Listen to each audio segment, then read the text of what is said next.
como exórdio na tarde de hoje, tem por título Deus é como açúcar. Nós vamos ler para a gente poder se inteirar do que diz essa mensagem. Um certo dia, a professora, querendo saber se todos tinham estudado a lição do catecismo, perguntou às crianças quem saberia explicar quem é Deus. Uma das crianças levantou o braço e disse: Deus é o nosso Pai. Ele fez a terra, o mar e tudo que está nela, na terra. Nos fez como os filhos dele. A professora, querendo buscar mais respostas, foi além. Como vocês sabem que Deus existe se nunca o viram? A sala toda ficou em silêncio. Pedro, um menino muito tímido, levantou as mãozinhas e disse: a minha mãe me disse que Deus é como açúcar no meu leite, que ela faz todas as manhãs. Eu não vejo o açúcar que está dentro da caneca, no meio do leite, mas se ela tira o açúcar, fica sem sabor. Deus existe e está sempre no meio de nós, só que não o vemos, mas se ele sai de perto, a nossa vida fica sem sabor. A professora sorriu e disse: muito bem, Pedro, eu ensinei muitas coisas a vocês, mas você me ensinou algo mais profundo de tudo que eu sabia. Eu agora sei que Deus é o nosso açúcar e que está todos os dias adoçando a nossa vida. Deu-lhe um beijo e saiu surpresa com a resposta da criança. Certo. A sabedoria não está no conhecimento, mas na vivência de Deus em nossas vidas. Pois teorias existem muitas, mas doçura como a de Deus não existe, nem mesmo nos melhores açúcares. E lembre-se de colocar açúcar, entre aspas, em sua vida sempre. Meus amados irmãos, esta lição da tarde de hoje, nos leva a refletir um pouco sobre a existência de Deus. Desde os primórdios da humanidade, o homem sempre perquiriu, o homem sempre perguntou alguma coisa sobre a existência de Deus. E Allan Kardec, no Livro dos Espíritos, a primeira pergunta que Allan Kardec faz aos espíritos superiores que trouxeram a codificação é exatamente aquela sábia pergunta, que é a pergunta número 1: que é Deus? Então, e eles respondem: Deus é a inteligência suprema, causa primária ou primeira de todas as coisas. E aí ele descreve também os atributos da divindade. Deus é eterno, imutável, imaterial, único, todo-poderoso, soberanamente bom e justo. Allan Kardec vai mais adiante, como perseguidor, como professor, pesquisador que sempre que era, onde se pode encontrar a prova da existência de Deus. E os espíritos superiores respondem: um axioma que aplicais às vossas ciências: não há efeito sem causa. Procurai a causa de tudo que não é a obra do homem, e a vossa razão vos dará explicação, vos responderá. Então a gente percebe que tudo que existe na natureza existe ordem, beleza, exatidão, e pressupõe um planejamento inteligente. Isso é tão verdadeiro, meus irmãos, que o cientista da NASA, no final dos anos 90, quando estavam lançando aqueles ônibus espaciais de Endeavour, Discovery, Challenger, eles chegaram à conclusão e fizeram uma reunião e divulgaram isso, me lembro bem, até saiu até na televisão, que eles divulgaram que aquele planejamento do lançamento dos ônibus, a sua ida, o percurso que ele fazia em torno da Lua e o retorno para a Terra, só era possível porque existiam leis sábias da astronomia, leis imutáveis e muito exatas, e que permitiam que todo aquele cálculo fosse realizado com ele, que os ônibus fossem e voltassem e pousassem dentro do planejamento. E eles disseram: essas leis só podem ter sido escritas por um ser superior, só podem ter sido feitas por um ser superior, que é tudo comanda. Porque se não fosse essas leis, se houvesse uma verdadeira desordem no mundo espacial, entre os astros, não seria possível essa matemática tão correta, esse trajeto ser cumprido tão à risca como nós planejamos. E a nossa irmã Meilei nos diz o seguinte: quando acordamos para a razão, descobrimos os traços vivos da bondade de Deus por toda parte. E aí ela está descrevendo que a gente encontra Deus no sol, que nos aquece, que é responsável pela vida, e inclusive pelo bom humor de muitas pessoas, porque o dia de sol nos enche de bom ânimo, de fé e coragem para enfrentar as lutas da vida. E isso é tão verdadeiro que nos países que tem um inverno nos países nórdicos, onde tem vários meses de inverno, onde praticamente não se vê a luz do sol, o índice de depressão, de tristeza e de suicídio é muito maior do que nos países como o nosso, onde a gente tem a luz do sol praticamente quase todos os dias. Então nós encontramos a presença de Deus nas nuvens que fazem as chuvas, que formam os rios, as fontes, e tudo isso se desala levando vida às cidades, aos campos, aos rebanhos, aos animais, permitindo a vida. Nós encontramos a presença de Deus no pão de cada dia, nas flores, que além de embelezar o ambiente, nos brindam com o seu perfume. Então, em tudo que alimenta, no lar, no recesso do lar, onde a gente encontra o carinho dos pais, dos familiares, dos amigos, que nos ajudam a vencer, a superar as dificuldades da vida. Então, tudo isso são provas da existência de Deus, além da providência silenciosa, que nos mantém a vida. Nós estamos aqui, todos nós, mas aqui o nosso coração está pulsando, o nosso cérebro está funcionando, as hemácias estão levando oxigênio a todas as partes do nosso corpo, senão nós desmaiaríamos. Então, é importante que a gente veja como Deus nos ajuda, nos assiste, para quê? Para que nós estejamos aqui nessa luta de aprendizado, de prosseguimento, para progredir. No livro Iniciação, Viagem Astral de Miramês, escrito por Lancelin, através da mediunidade de João Nunes Maia, tem um diálogo muito interessante entre Lancelin e Miramês, que é o mestre dele. Eles acabam de fazer um atendimento numa comunidade e estão voltando em plena madrugada, admirando a beleza das estrelas, e então Lancelin pergunta: Miramês, onde estamos nesse universo? Então Miramês para, sorri e diz: Lancelin, nós estamos dotados por misericórdia de Deus na Via Láctea. A nossa galáxia, essa que compreende milhões e milhões de estrelas e de sistemas solares diferentes, é tão extensa que, se nós fôssemos comparar o Sol e os planetas que o cercam, o nosso sistema solar, é como se fosse um átomo e os planetas fossem os elétrons rodeando aquela estrutura do átomo. Tão interessante, tão pequenina em relação a essa galáxia, o nosso sistema solar é. Mas ele vai mais além. Ele diz, para você ter uma ideia da extensão da nossa galáxia, que não é das maiores, existem galáxias muito maiores do que a nossa, a luz, e a gente sabe que a luz corre na velocidade de 300 mil quilômetros por segundo, a luz leva 300 mil anos, meus irmãos, para percorrer toda a extensão da nossa galáxia. 300 mil anos a luz leva, se fosse um feixe de luz que fosse percorrer toda a Via Láctea, que é a nossa galáxia na qual nós estamos inseridos, ela demoraria 300 mil anos. E ele diz: o mais interessante de tudo isso, Lancelin, é que em nenhuma dessas partes, em nada que existe dentro dessa galáxia, fica sem as bênçãos do Senhor do Universo. Tudo está em plena harmonia divina, com a divina sequência do amor universal do Criador. É por isso que Emmanuel, no livro Caminho, Verdade e Vida, nos diz: o homem nada pode sem Deus. Joana de Ângeles, em momentos, no pequeno livro, Na Vida da Alegria, ela diz: a busca de Deus deve constituir uma ação contínua, muito motivadora para qualquer existência feliz.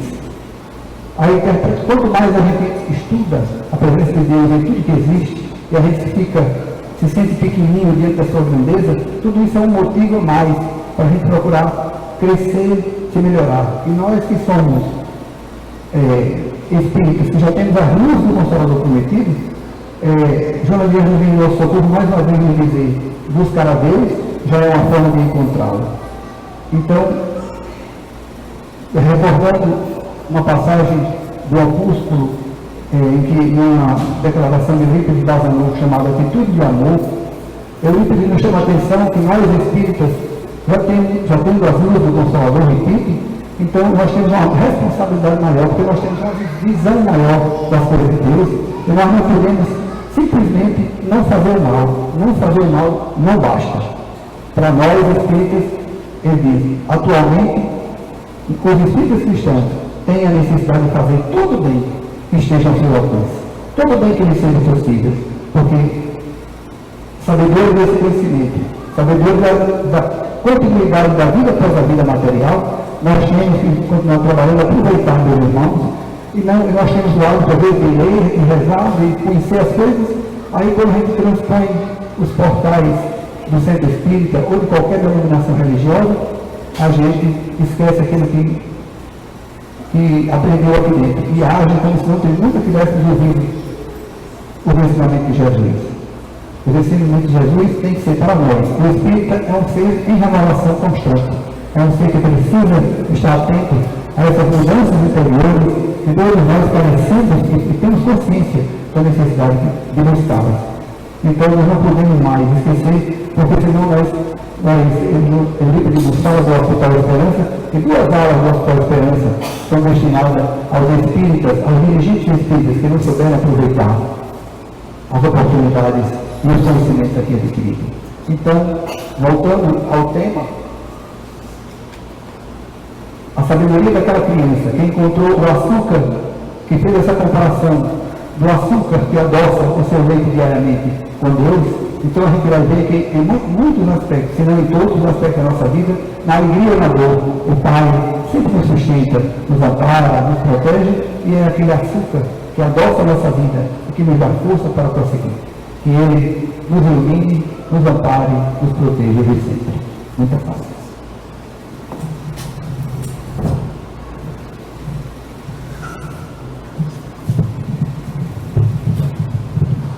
Boa tarde.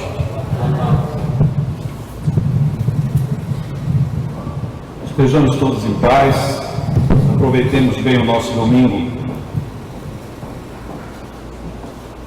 O Igor deveria estar aqui hoje à tarde, mas ele teve um problema de saúde e já desde ontem ele vinha nos avisando que se não melhorasse não poderia vir. Então vamos fazer um comentário em cima do tema que estava previsto para ele, que tem por título O que é mistério. Óbvio que não é uma discussão de dicionário, nenhuma explicação apenas de uma expressão, mas tem relação, obviamente, com a estrutura do Evangelho e da moral. Nós temos ouvido de muitas religiões, e desde sempre, essa palavra mistério, como sendo sempre aquilo que deve ser ou escondido ou não revelado, e dentro de uma atribuição muito grega, que é a origem da expressão, ela leva também para um outro sentido. O mistério é a guarda do iniciado. Dentro desta abordagem, nós encontramos Jesus, e no Evangelho segundo o Espiritismo, no capítulo 7, itens de 7 a 10, nós encontramos Jesus fazendo uma referência direta a isto, e Allan Kardec, então, comentando como ele via esta situação. Jesus disse: bem-aventurado és, Senhor, por teres ocultado estas coisas dos prudentes e dos doutos, e as teres revelados aos simples e aos pequenos. Estas verdades ocultas, os mistérios. E aqui começa a abrir um horizonte para a nossa reflexão. Primeiro de tudo, se ele agradece por não ter sido revelada, nós poderíamos ter uma primeira interpretação um tanto quanto deturpada. Então, Deus não disse isso para quem já tinha inteligência, razão e prudência. Porque talvez não seja bem essa a imagem que Jesus queria projetar.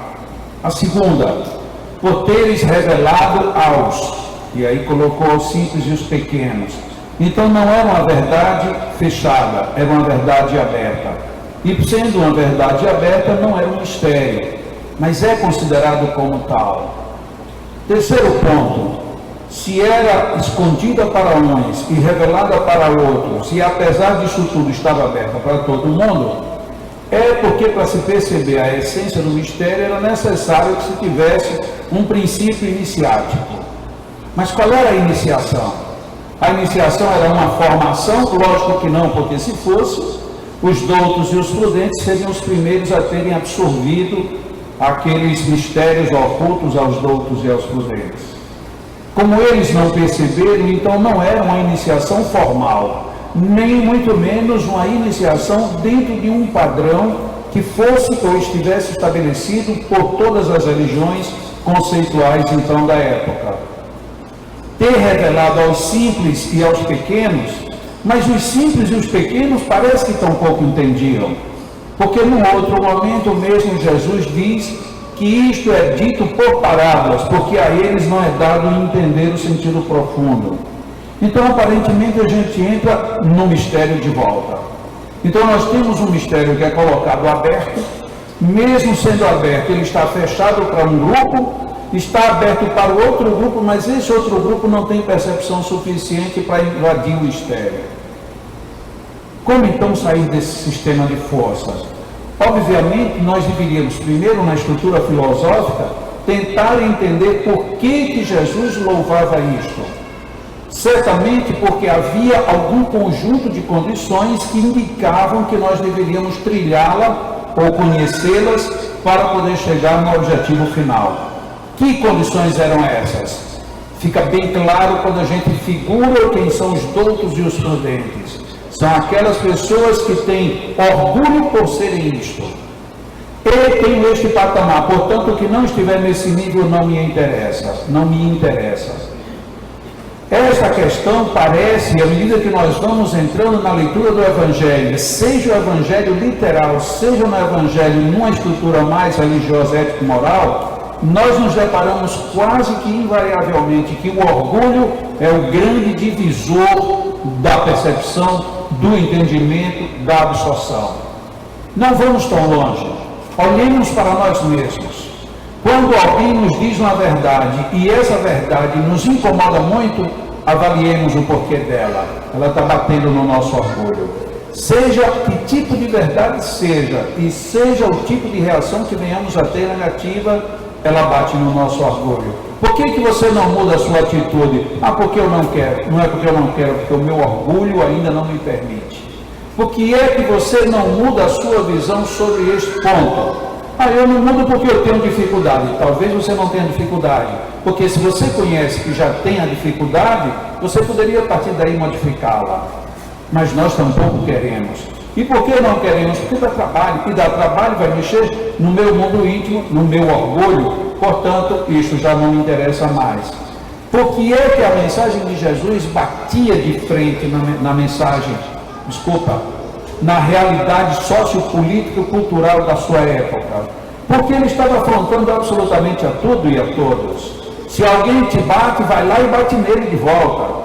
Se alguém te fez o mal, vai lá e faz o mal. Se alguém roubou, vai ter que, além de ser preso, vai ter que pagar outro tanto. Se alguém fez isso, a lei de Italião dizia, faz aquilo. Se você traiu, merece o apedrejamento. E neste cenário entra Jesus e diz, amemo-nos, perdoemos. Nós não temos muita estrutura para entender esse tipo de situação. Tem um pensador aqui do século passado, muito conhecido, muito comentado, Oscar Wilde, que ele diz uma frase extremamente intrigante e lógica. Ela é tão lógica que ela intriga. Procure me amar quando eu menos merecer, porque é exatamente aí que eu mais precisarei do seu amor. E aí a gente começa a descobrir que o nosso amor fica meio confuso. Mas aí nós podemos dizer, mas isso não é uma frase de um religioso, é a frase de um homem polêmico, um homem que dizia saber aproveitar a vida, sabia mexer com todas as feridas da sociedade. E mexia com as nossas também, quando dizia uma coisa dessa. Quando alguém nos ama e não faz o que deve, como é que a gente trata quem nos ama desse jeito? A gente abandona, a gente despreza, a gente deixa de lado.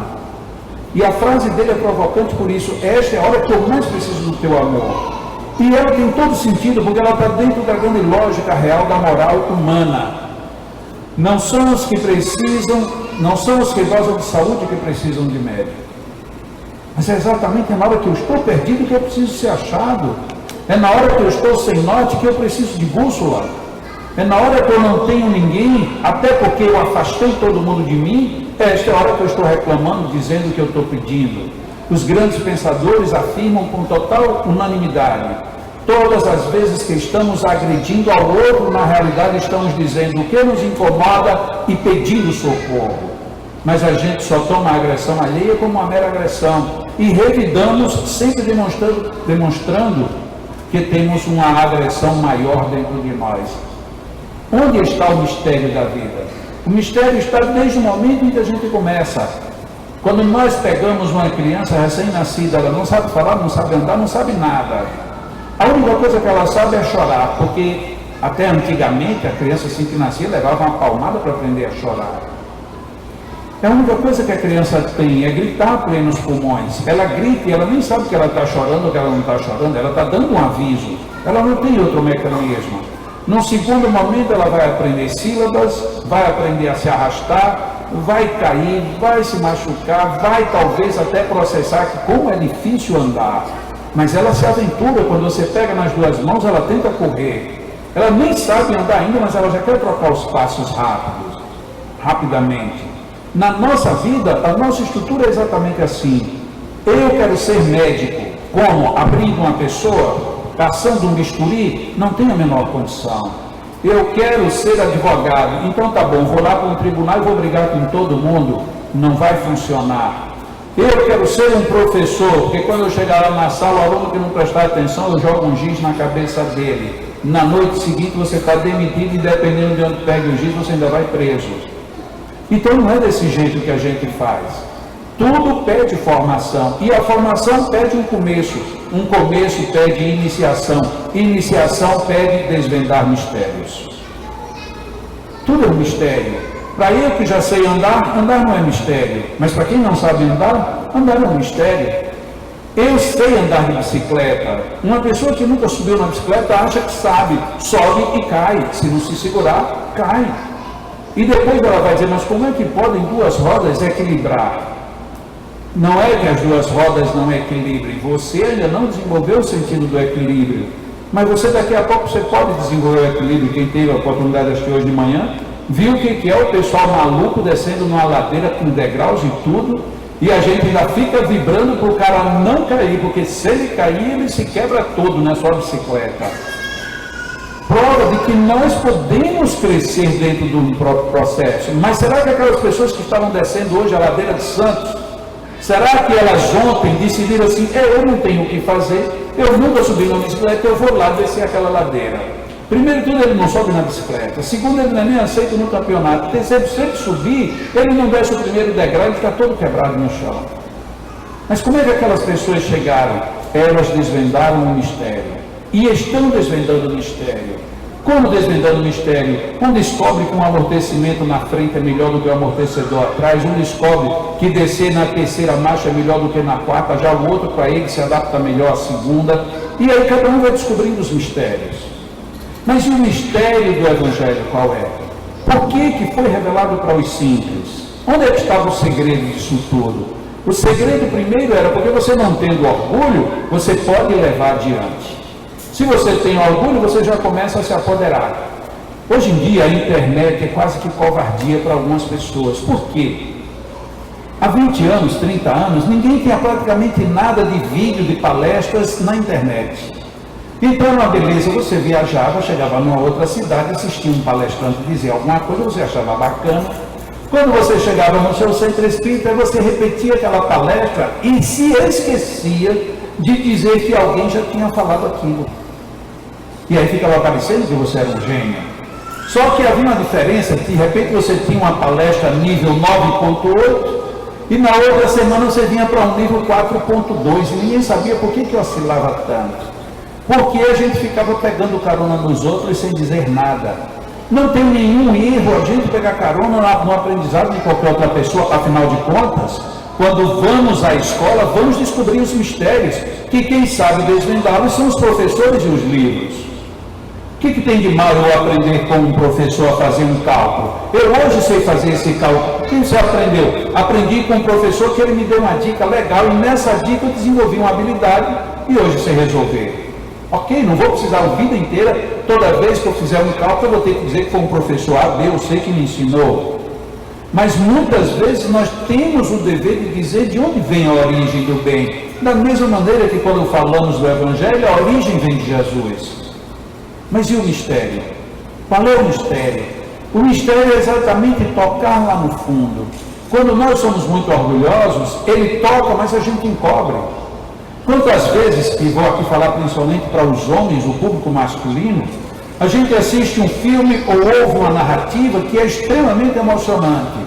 As lágrimas sobem e aí elas vão descendo. Quando elas vão descendo, ele faz: esse filme é muito chato. Não é chato coisa nenhuma, você está com vergonha, porque o seu orgulho não quer que alguém veja que você chorou. Ok, mas você chorou, o que tem de mais você chorar? Não tem nada de mais. Mas a gente não diz, não é porque entrou um argueiro aqui no olho, mas nos dois. Foi nos dois. A gente tem vergonha de assumir. E o que é a vergonha? É uma exteriorização de ciúme, de orgulho. Ciúme é outra exteriorização de orgulho. E por aí vai. Tudo que nós temos que são limites, freios, são limitações do nosso próprio orgulho. Esta semana eu conversava com um amigo muito querido e nós estávamos trocando a ideia sobre prisão.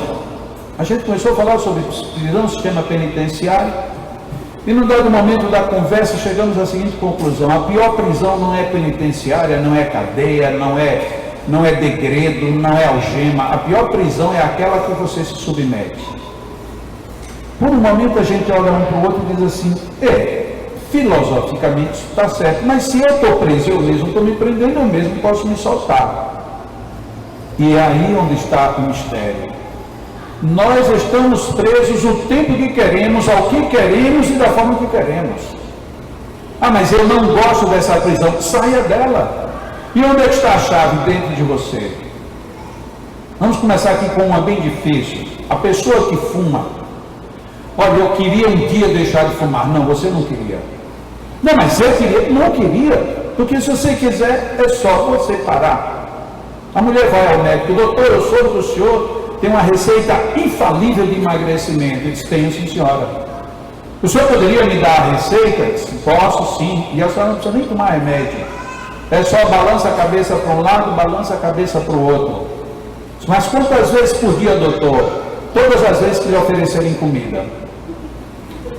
O problema é que a gente não quer, a gente quer engordar mesmo. A gente diz: não, mas eu queria emagrecer. Como? Eu queria emagrecer, mas não quero parar de tomar sorvete, não quero parar de comer pastel, eu não quero parar de ir para o McDonald's, eu não quero parar de tomar Coca-Cola, eu não quero. Mas você está com diabetes? Pois é, eu queria que Deus desse um jeito, porque eu não suporto adoçante. E aí eu termino tomando escondido. Mas você está com um problema no coração? Pois é, mas uma comida sem muito sal e sem gordura, quem aguenta? Sim, seu coração também não aguenta. Ele já está dizendo faz 1000 anos que não aguenta, mas você continua. Ok. Mas você vai reclamar? Não tem do que reclamar. Nós temos a chave de tudo.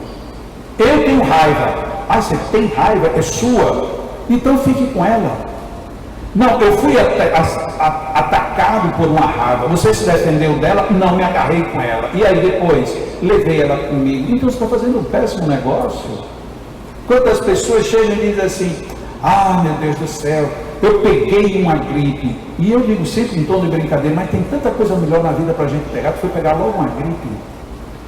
Quando você acha que foi porque eu quis, eu digo: eu acho. Porque você disse: eu peguei, você tem até com uma certa satisfação. Hoje à tarde mesmo eu estava conversando com um filho por telefone, e eu digo: o que tem? O som do seu telefone está tão ruim? Porque eu gripei.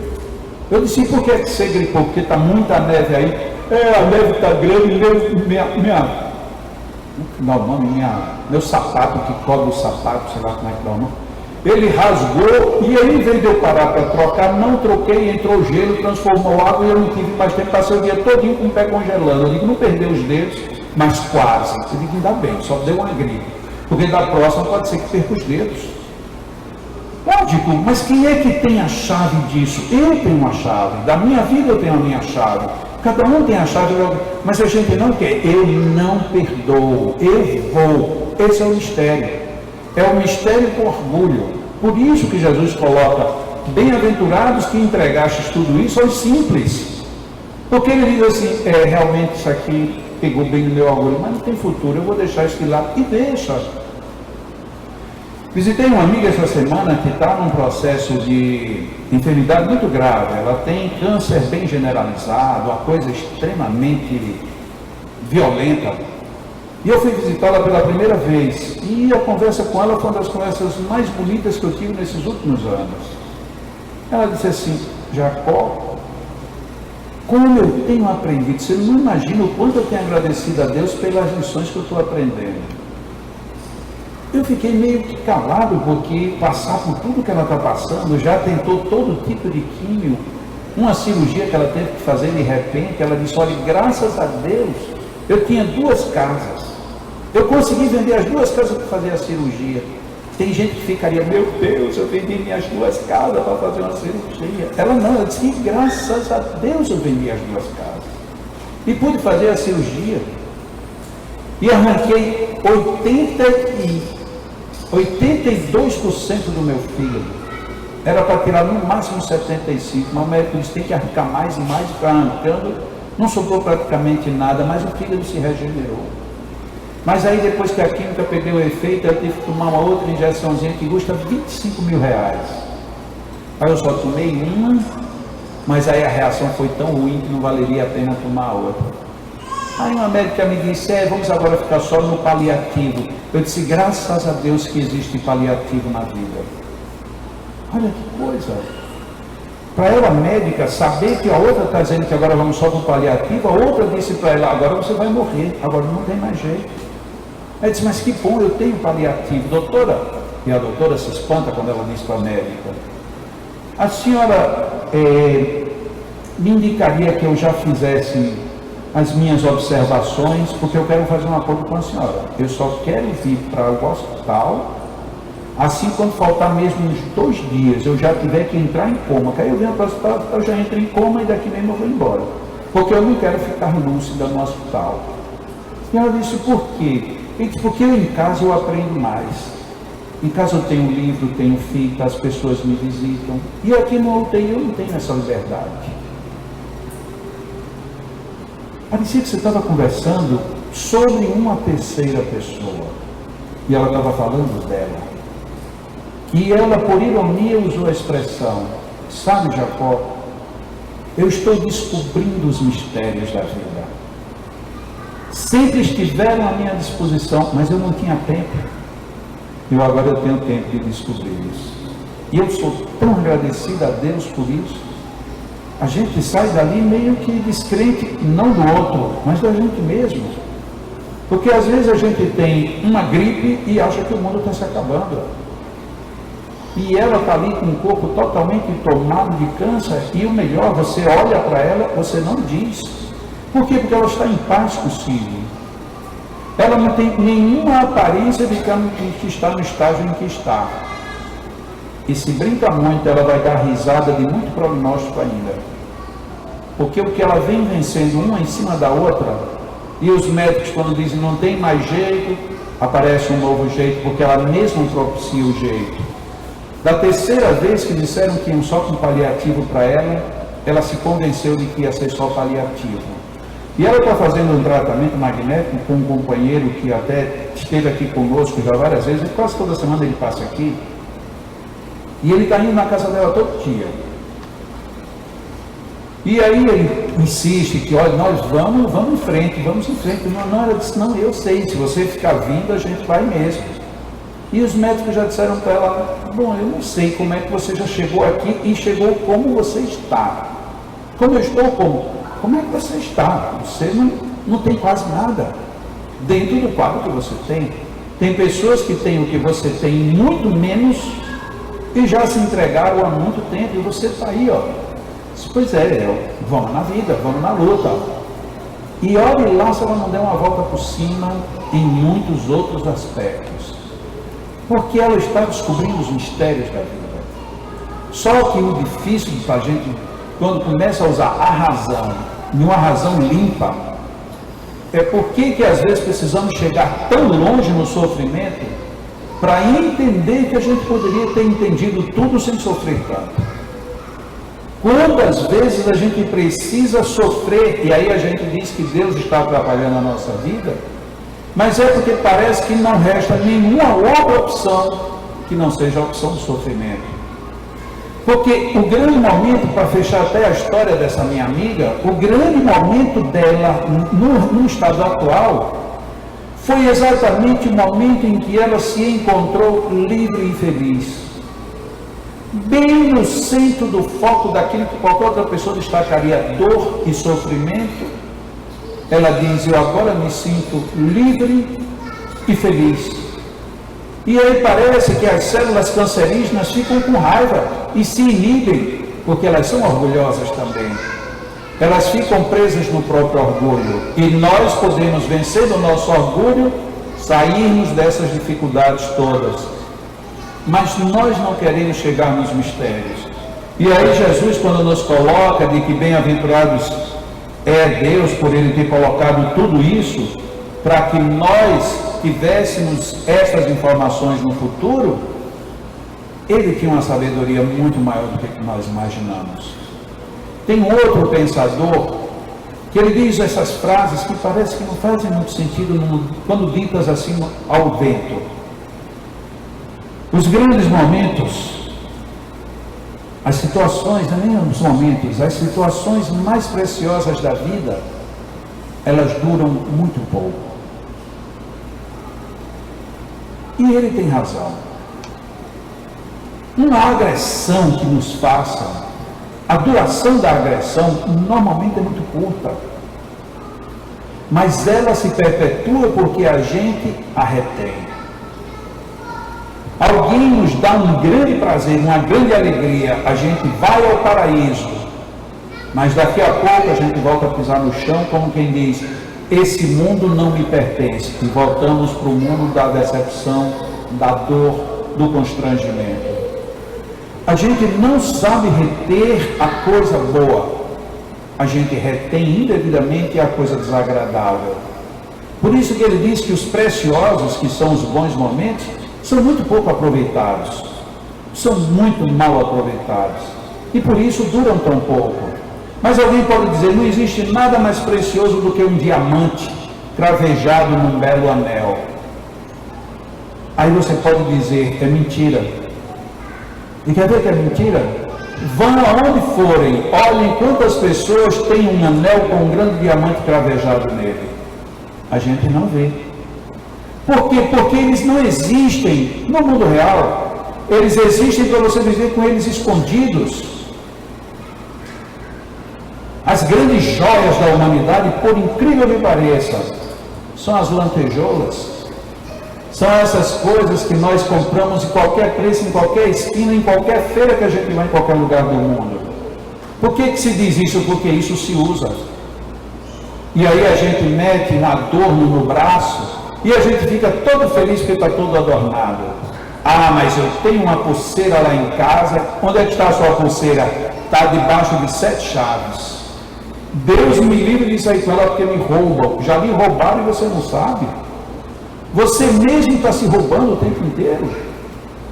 As grandes preciosidades, elas duram muito pouco. Por quê? Porque nós não valorizamos a preciosidade, nós valorizamos o que não existe nela. Eu valorizo muito mais o medo de me roubarem do que a coragem de usar. Eu valorizo muito mais alguém que magoou do que dizer, eu te amo a si mesmo. A gente valoriza muito mais dizer que a comida está ruim do que agradecer porque não pode morrer de fome naquele momento. Então nós temos um foco invertido e daí Jesus, sabendo disso, revelou tudo aos simples e aos ignorantes. Você oferece a uma pessoa que mora numa cidade do interior um prato de arroz e feijão e ele diz, que maravilha, muito obrigado. A gente oferece um prato sofisticado a quem vive na cidade e diz, não, mas este molho eu não gosto. Ele perde toda a essência do prato por conta de um molho, por conta de algum detalhezinho que escapou. Mas não é o outro que faz isso, somos nós. Nós fazemos isso cotidianamente. E se nós trouxermos agora esse mistério e esses personagens que Jesus elencou para a nossa vida, somos nós os próprios personagens doutos e prudentes. Por quê? Porque nós não temos sabido guardar as grandes verdades de Jesus. É impressionante como nos escapa tudo isso. Allan Kardec, comentando nesse capítulo 7, dos itens 8 a 10, sob um outro enfoque tudo isso, ele diz, esta questão hoje atinge diretamente ao espírita. Porque parecia preconizar Allan Kardec, eu estou até aqui com o texto. O mesmo se dá hoje com as grandes verdades que o Espiritismo revelou. Alguns incrédulos se admiram de que os Espíritos tão poucos esforços façam para os convencer. Nós também. A gente quer que venha um Espírito aqui e diga um monte de coisa, e depois que ele disser um monte de coisa todas certas, a gente vai achar que quem disse já sabia e que, portanto, não foram Espíritos. Se uma mão se materializar aqui e aparecer, a gente vai dizer, mas o mágico tal também faz até muito melhor. Se de repente se materializa um ser, há uma reunião, um tremor nas cadeiras, a gente quer saber se houve um sismo, deve ter tido algum abalo, porque não é possível essas cadeiras se mexerem porque os espíritos estão mexendo. Eu estava aqui ouvindo, de repente eu senti um vento assanhando o meu cabelo, mas não tem vento aqui. De onde veio esse vento? Tomara que não seja espírito, porque senão saiu correndo. Eu quero saber dos espíritos, mas não quero vê-los, não quero senti-los, não quero percebê-los. Nós somos os primeiros a contestar a própria essência da lei. Imagina se Jesus, talvez naquela época, se algum de nós estivéssemos perto dele, ele deve ter olhado para a gente e ter dito, se afaste que eu vou contar minha verdade para outro, porque para você não vai muito longe. Precisamos abrir um pouco mais esse sentido de iniciação, não iniciação como metodologia de preparação para uma seita, mas a iniciação como abertura para começarmos um processo de aprendizado verdadeiro. Quero, posso, devo e preciso aprender. Quero, posso, devo e preciso aprender. Quero, posso, devo e preciso aprender. Eu posso repetir isso mais 20 vezes. Quero, posso, devo e preciso aprender. O que está faltando? Vou fazer. Só falta isso. Eu quero, eu posso, eu devo, eu preciso. Até aqui a gente vai. A nossa dificuldade está, vou fazer a partir de agora. E quem nos impede? Voltamos para a mesma questão. Nós estamos presos a quem e a quem? Onde está a chave? Seja do que for, está aqui dentro. Eu faço se eu quiser. Eu posso se eu quiser. Eu posso fazer a minha evolução, o meu progresso de uma forma alegre, feliz e plena. Como? Optando por isso.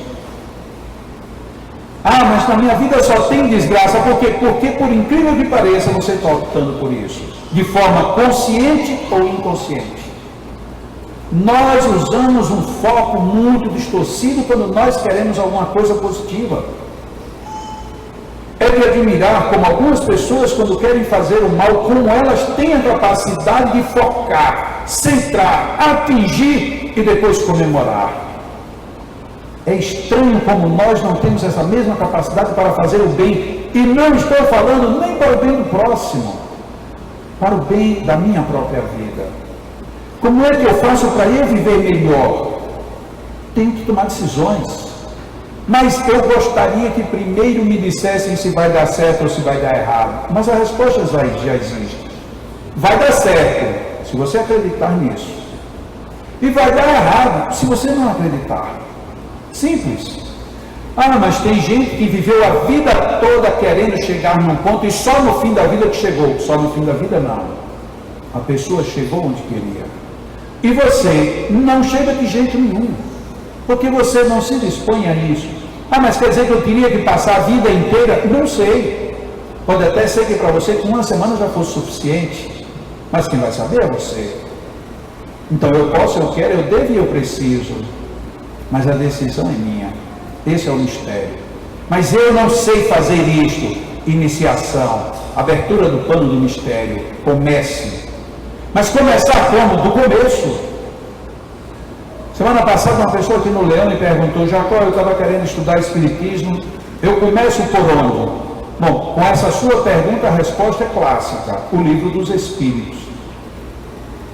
Mas eu já tenho o Livro dos Espíritos. Ok? Você quer saber que é para você ter ou que é para você ler? Aí ele riu.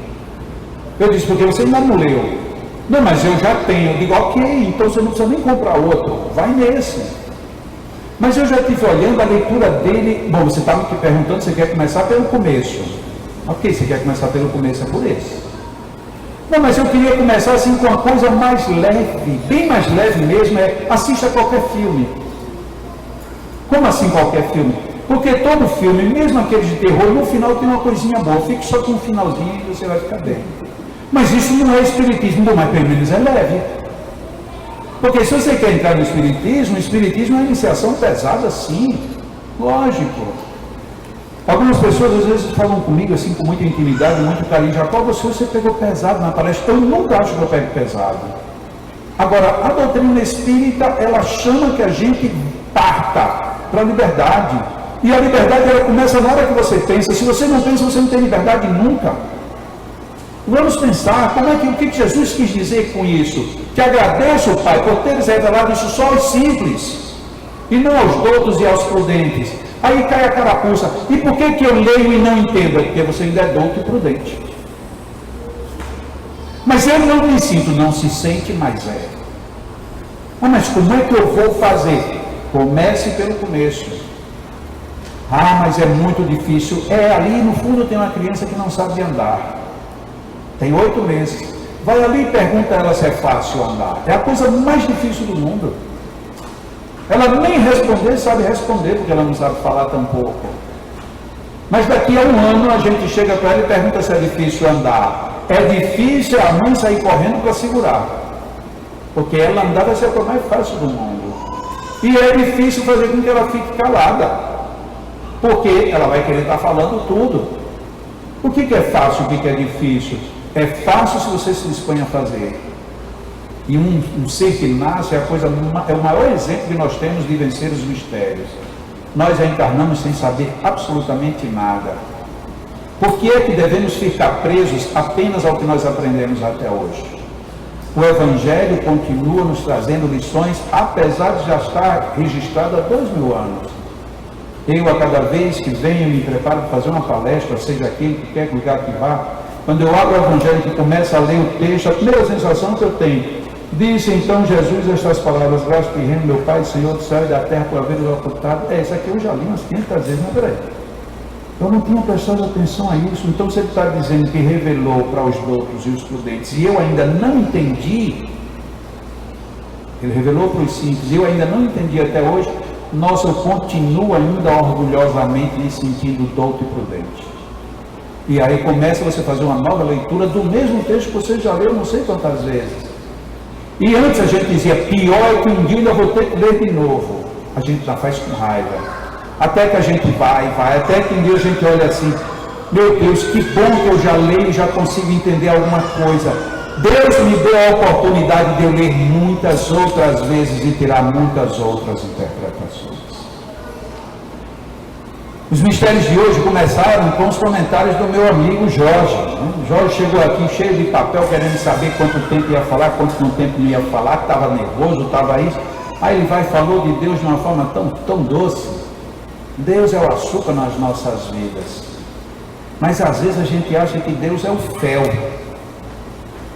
Isso tudo que eu falei foi complicado, né? Então depois, lembrem no que Jorge falou. É mais simples. Isso faz parte do mistério. O mistério do Evangelho é exatamente esse conjunto de situações simples e complexas. Não porque elas sejam assim, mas dependendo de como nós nos situemos, elas serão uma ou outra coisa. E vamos que vamos, né, Jorge?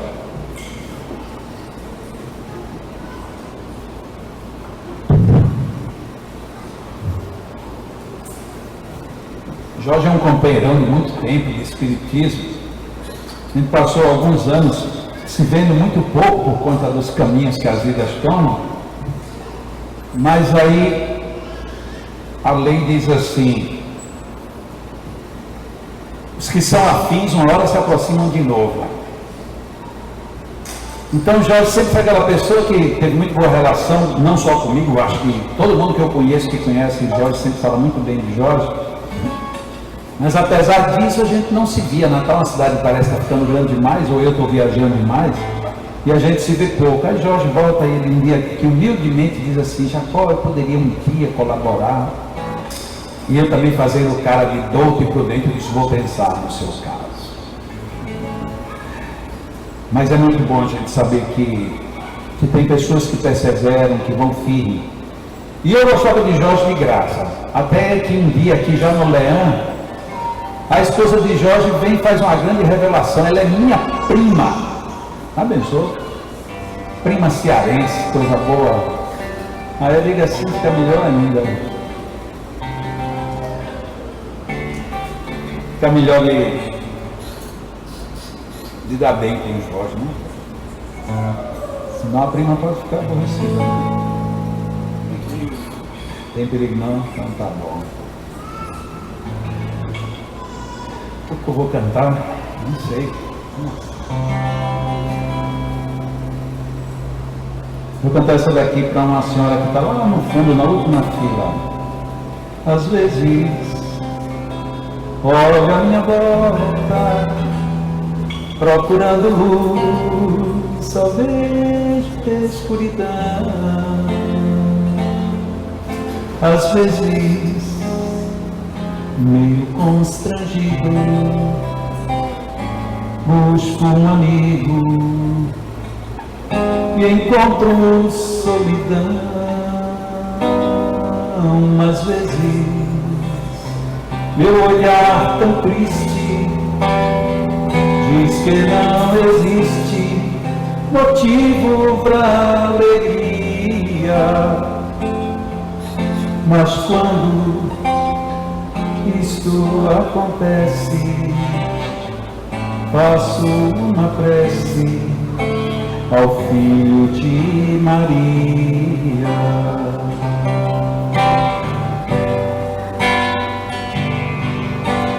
Tudo que ele disse, muita gente esqueceu. Mesmo assim, seu amor ele nos deu. Por isso, se a dor roubar tua alegria,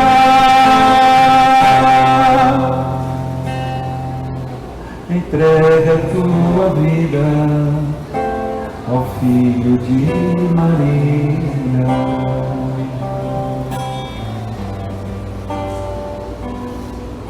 Às vezes, olho a minha volta, procurando luz, só vejo escuridão.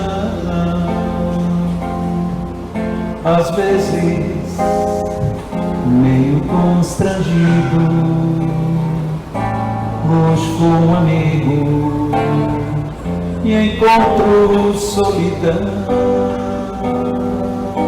Às vezes, meu olhar tão triste me diz que não existe motivo para alegria.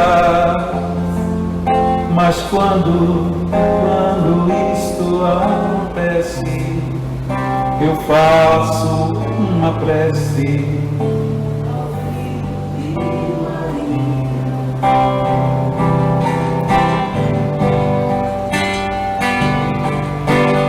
Tudo que ele disse, muita gente esqueceu. Mesmo assim, seu amor ele nos deu. Por isso, se a dor roubar tua alegria,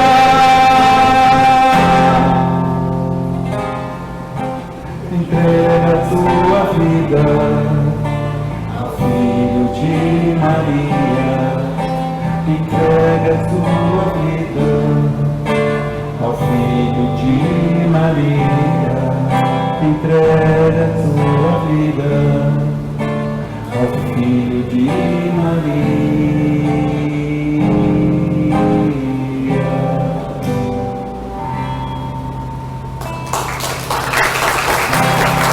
Obrigado.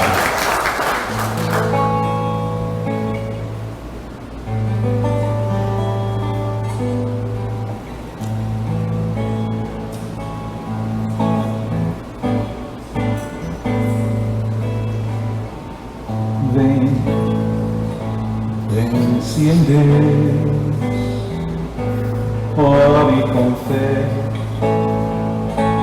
peça perdão, mas dê também muito de si, e agradeça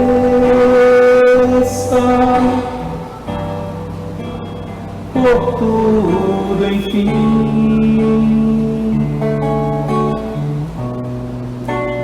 que lhe acontece.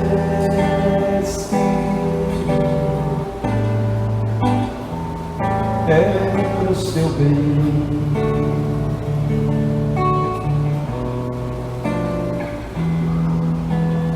Vem, orar faz bem pro coração, sutil caminho pra se chegar a nosso Pai e lhe pedir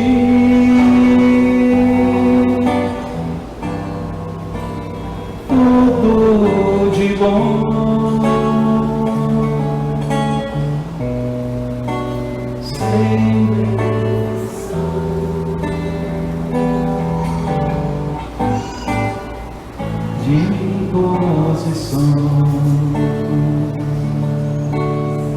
Ora sim,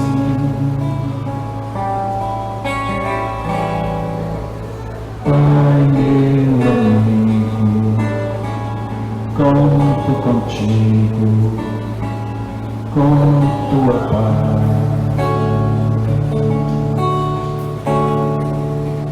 Pai de verdade, todo bombade comigo estás. Quero te agradecer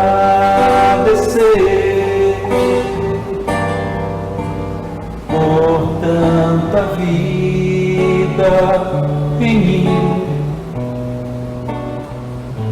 meus amigos aqui comigo, e os que não estão. Graças te dou, meu Pai,